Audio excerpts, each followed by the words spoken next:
গতকাল ২৬ তারিখ সন্ধ্যা থেকে মধ্যরাত পর্যন্ত নিউ মার্কেট এলাকায় সংঘর্ষের প্রেক্ষিতে আজ ২৭ তারিখ দুপুর ১২টায় ৭ কলেজ শিক্ষার্থী আয়োজিত সংবাদ সম্মেলনের মাধ্যমে দেওয়া ৪ ঘন্টার আলটিমেটাম পরবর্তী সংবাদ সম্মেলন। এই মুহূর্তে উপস্থিত সকল প্রিন্ট ও ইলেকট্রিক মিডিয়া সম্মানিত সাংবাদিক বৃন্দ ৭ কলেজ শিক্ষার্থীদের পক্ষ থেকে শুভেচ্ছা জানবেন। আপনারা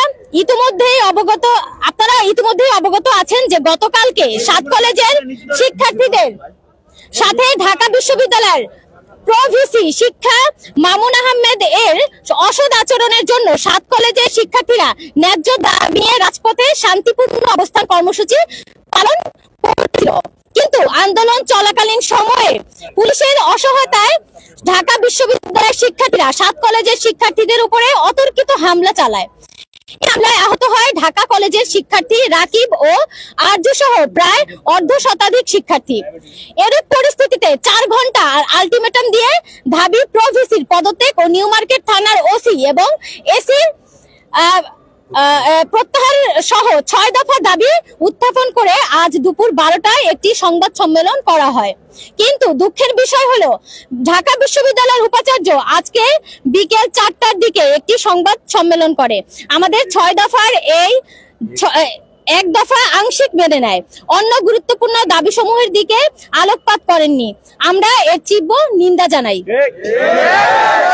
নতুন করে যাতে জনদুর্ভোগ সৃষ্টি না হয় তাই ৬ দফা দাবি মেনে নেওয়ার জন্য আমরা কর্তৃপক্ষকে পুনরায় ২৪ ঘন্টার আলটিমেটাম দেওয়া হলো। এর মধ্যেও যদি আমাদের দাবি সমূহ মেনে না নেওয়া হয় তাহলে আমাদের কর্মসূচি কঠোর থেকে কঠোরতর অবস্থানে যাবে, আর এর জন্য কর্তৃপক্ষই দায়ী থাকবেন।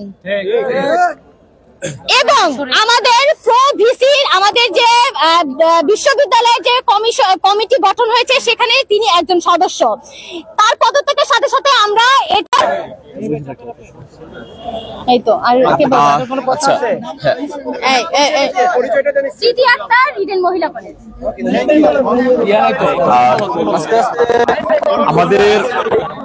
আমাদের মূল বিষয় হলো একজন শিক্ষককে আমরা তখনই সম্মান করি যখন ওই শিক্ষক শিক্ষার্থীদের সাথে শিক্ষক সুলভ আচরণ করে। আমরা ওই শিক্ষককে সম্মান করি যারা শিক্ষার্থীদেরকে শিক্ষার্থী ভাবে এবং শিক্ষার্থীদেরকে সন্তান তুল্য ভাবে। আমরা এমন কোন শিক্ষককে সম্মান জানাতে বাধ্য নই যারা শিক্ষার্থীদেরকে শিক্ষার্থী মনে করে না, শিক্ষার্থীদের সাথে প্রতি মুহূর্তে অসৎ আচরণ ও অপমান লাঞ্ছনার শিকার হতে হয় যে শিক্ষকের কাছে।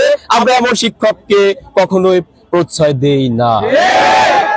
যেটা গতকালকে হয়েছে আপনারা ইতিমধ্যে জানেন, ঢাকা বিশ্ববিদ্যালয়ের উপাচার্য শিক্ষা মামুন আহমেদ শিক্ষার্থীদের সাথে যেটা করেছে সেটা কোনো শিক্ষকের আদর্শ হতে পারে না। আমরা এর তীব্র নিন্দা জানাই এবং তাকে অনতিবিলম্বে তার পদ থেকে পদত্যাগ চাই। এবং আপনারা জানেন ৭ কলেজের সমন্বয়ে একটি বিশ্ববিদ্যালয়ের দাবি নিয়ে আমরা দীর্ঘদিন ধরে আন্দোলন করেছিলাম। তার পরিপ্রেক্ষিতে শিক্ষা মন্ত্রণালয় কর্তৃক একটি উচ্চ পর্যায়ের বিশেষজ্ঞ কমিটি গঠন করা হয়েছিল এবং তিনি নাকি সেখানে আছেন। আমরা চাই অনতি বিলম্বে তাকে তার পদ থেকে এবং কমিটির পদ থেকে অপসারণ করতে হবে। গতকালকে যে হামলা হয়েছে আমাদের উপরে, সেখানে নিউ মার্কেট থানার ওসিএসি সহ কর্তব্যরত পুলিশ অফিসাররা আমাদের শিক্ষার্থীদের উপরে ঢাকা বিশ্ববিদ্যালয়ের শিক্ষার্থীদের সহায়তা করে আমাদের উপরে অতর্কিত হামলা করেছে এবং উদ্দেশ্য প্রণীতভাবে এবং হত্যা চেষ্টায় আমাদের এক শিক্ষার্থীকে গুরুতর আহত করেছে। আমরা চাই ওই কর্তব্যরত পুলিশ অফিসার এবং এসি ওসি সহ সকলের প্রত্যাহার এবং বিভাগীয় তদন্ত সাপেক্ষে তাদের দোষী সাব্যস্ত করে আইনের আওতায় এনে বিচারের আওতায় আনতে হবে।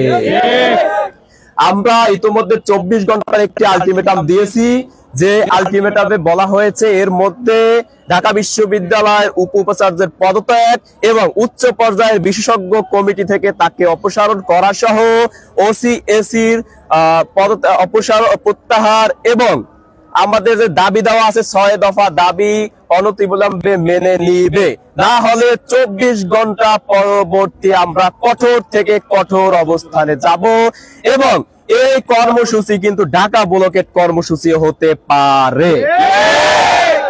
ধন্যবাদ।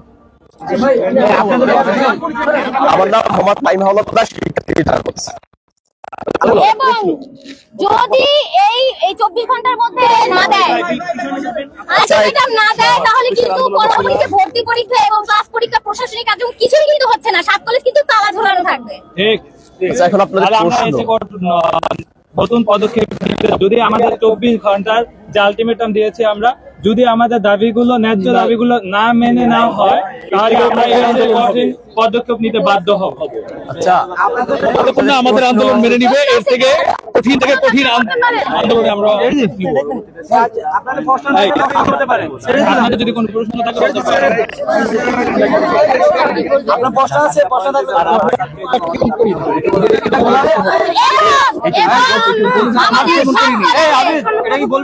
আচ্ছা, যদি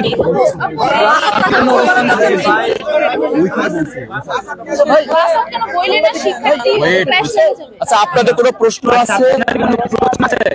না না, প্রশ্ন আচ্ছা, ধন্যবাদ সবাইকে।